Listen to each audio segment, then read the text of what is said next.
हे guys अस्सलाम वालेकुम I am back with my top 5 dramas of the week. क्या हाल चाल है आप लोगों के? इस हफ्ते कौन से 5 ड्रामे हैं हमारे टॉप 5 में? काफ़ी मुश्किल हो रहा है आजकल क्योंकि काफ़ी कुछ ड्रामे बहुत अच्छे जा रहे हैं, कुछ ड्रामे नीचे गिर गए हैं which is a bit disappointing. लेकिन चलिए एटलीस्ट 5 ड्रामे तो होते हैं, कभी-कभी तो ऐसा होता है कि 5 ड्रामे नहीं मिलते और आपको बड़ी फ्रस्ट्रेशन हो रही होती है। नंबर 5 पे हमारे पास है डॉक्टर बहू। बहुत अच्छा जा रहा है, मज़े की चीज़ें हो रही हैं, लेकिन मुझे लगता है जो शुरू का एक मोमेंटम था वो थोड़ा-सा नीचे गिर गया है। मैसेजेस एंड डायरेक्शन थोड़ी-सी डाइल्यूट हो गई है, तो बाकी ड्रामे उससे ज़्यादा इंटरेस्टिंग लगने लगे हैं और वो जो इनिशियल फ़ेज़ था वो उसको बरकरार नहीं रख सका एटलीस्ट फॉर मेरे लिए तो डॉक्टर बहू नंबर 5 पे आ गया है।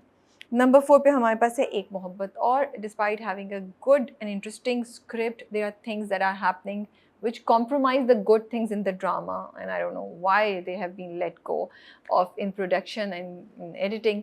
लेकिन otherwise drama is quite interesting. कुछ चीज़ें उसकी बड़ी अच्छी होती हैं, मज़े की होती हैं। The fact that she's a single mother, खुशबक नाज़, वो मुझे बहुत इंटरेस्टिंग लगता है। हारून का character is an acquired taste for me, I'm getting used to it.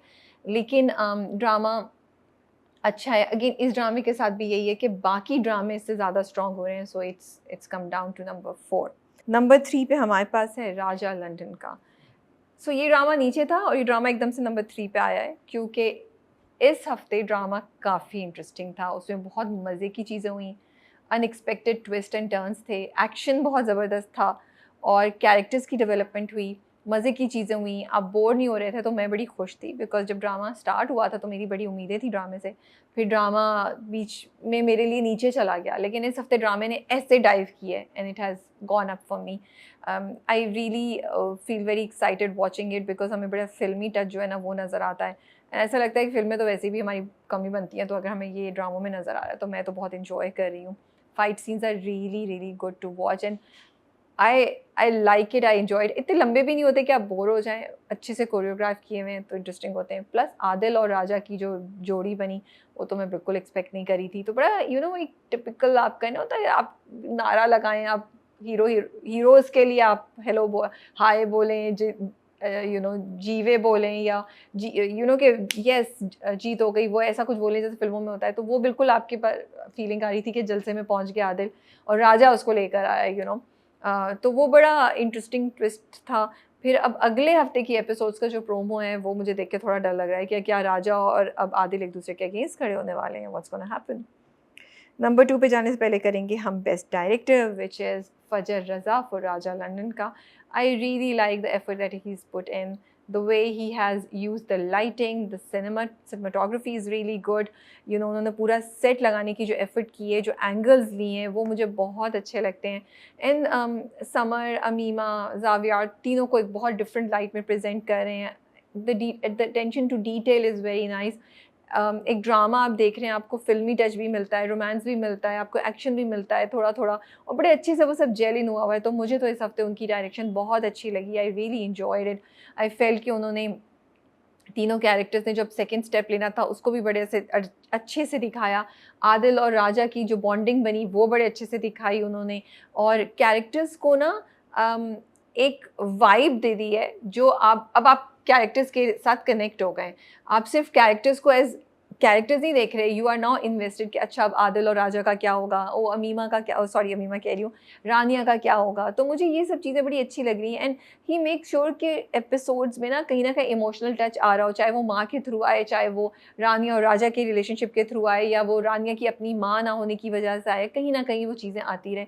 एक और चीज़ जो मुझे बड़ी अच्छी लगी वो कि यूजुअली लड़कियों को दिखाते हैं कि उनके बाल उड़ रहे हैं, उनको उन वो यू नो अट्रैक्शन का पीस होती है। इस बार उन्होंने समर जाफ़री को प्रेज़ेंट किया एज़ द हीरो जिसके ज़ुल्फ़ें ऐसे हिल रही हैं, बाल हिल रहे हैं, वो थोड़ा ऐसे देखते हैं, ऐसे देखते हैं। तो मुझे मज़ा आ रहा था जो वो अपनी डायरेक्शन में एक्सपेरिमेंट जो कर रहे हैं इस ड्रामे में, मुझे वो चीज़ें अच्छी लग रही हैं। Plus I really like the fact that he has chosen new faces, जैसे सिकंदर का कैरेक्टर जो कर रहे हैं अली वसी, जो रज़ा की मर्ज़ी का जो इन्फ्लुएंसर है वो राजा के दोस्त बने हुए हैं। तो आपको इवन जो रानिया की बहन है तो बड़े नए फेसेस आपको नज़र आए, यंग फेसेस नज़र आ रहे हैं जिनकी परफॉर्मेंसेस बहुत अच्छी हैं।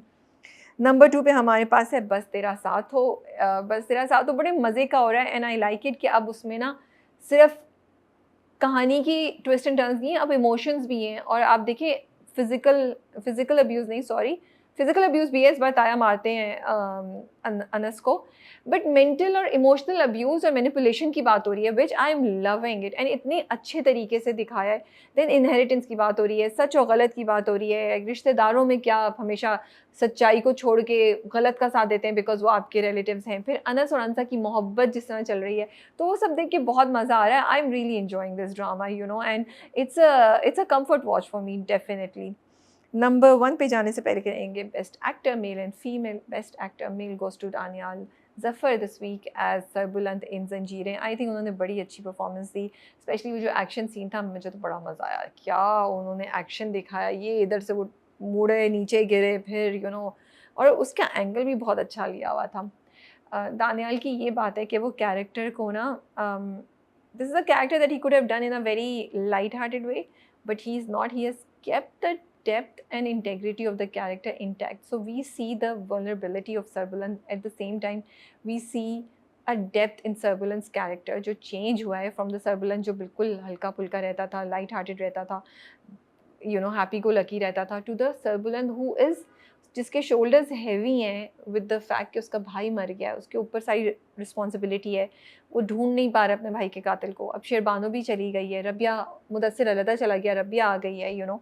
सो there just so many things happening in this young guy's life, and वो तो इस वक्त अमेरिका में बैठा होता, जो इस बार उसने बात भी की, उसका ड्रीम चला गया है। तो I think Daniyal is doing quite a good job of portraying these multiple emotions and this gitchmish that is going on in Sarbulan's mind. Best actor female goes to Sajal Ali. What a great performance, I absolutely loved her. और मैंने ये पहले भी बोला है अपने review में कि वो घरेलू रोल हमने उनको देखा है कि वो एक लड़की है जिसको मोहब्बत हुई है, उस पर जुल्म हो रहा है, बट ये वो लड़की है जो भाग रही है, यू नो, अपनी जान बचाने, अपनी जान नहीं, अपनी इज्जत बचाने के लिए, इन द सेंस कि उसको अपनी सेल्फ रिस्पेक्ट बहुत अजीज़ है, and she can't take it कि लोग समझें कि सरबुलंद उसके साथ इन्वॉल्व है या कुछ उस पर इल्ज़ाम है, तो she leaves that place. And I like it कि आउटडोर में इतने उनके सीन शूट हुए हैं, उधर हम सजल को एक डिफरेंट मोड में एवटार में देख रहे हैं। आई एम श्योर सजल को भी बहुत मज़ा आया होगा ये शूट करते हुए, and she is a great actress. मुझे लगता है इसमें तो कोई डाउट ही नहीं है। उनकी choice of script recent years में शायद हमें इतनी अच्छी नहीं लगी, लेकिन so I am so glad that she is back with a great script and she showing these different dimensions of her personality, of her talent, जो हम सब बहुत इन्जॉय कर रहे हैं।